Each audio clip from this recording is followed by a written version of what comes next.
Qantas is being accused of elitism and sexism in a new safety video.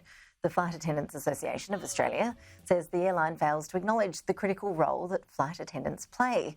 The video features frequent flyers and their favourite destinations, but it fails to tell passengers to follow the directions of crew members. Hi, my name is Nestor from Qantas First Class Lounge in Sydney. Welcome to Hollywood. Fasten your seatbelt by inserting the clasp into the buckle and tighten by pulling the strap. In the unlikely event of an emergency, you should be familiar with the brace position appropriate to your seat. If you can reach the seat in front, brace by placing your forehead on the back of the seat, hold your lower legs, or put your hands on your knees.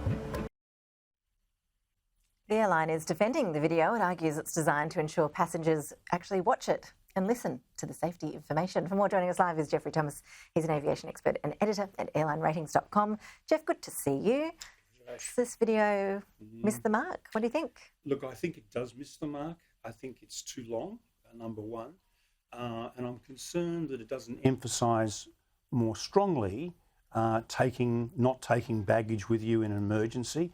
And that's a very important aspect, as we saw in the Japan Airlines incident earlier this year in Tokyo, where everybody got off the aircraft because of the safety video, where it explained in great detail what would happen if you took your bags and slowed everybody up and then your bags hit you on the slide.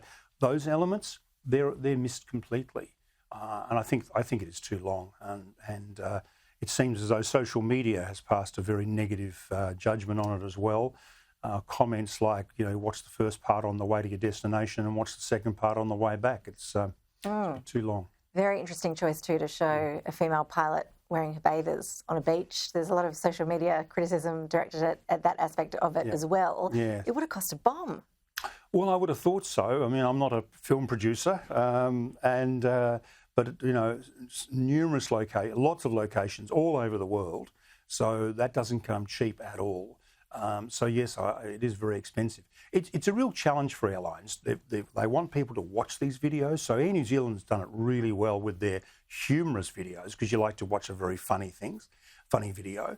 But typically, if it's not funny or quirky, then people tend to not watch it, and that's the problem. You've got to get people to watch it, and I don't think Qantas is going to get that with this one. I wanted to ask you about a couple of other things going on in the airline space. One of them is that I see there's been an application for more flights heading to Indonesia.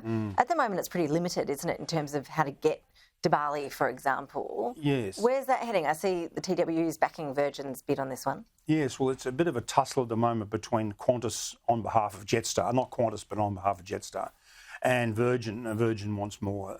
They both want more. There's about 14 flights a week they both want. And the Commission's got to decide. And Qantas's argument is that Jetstar would provide cheaper fares, which possibly they might.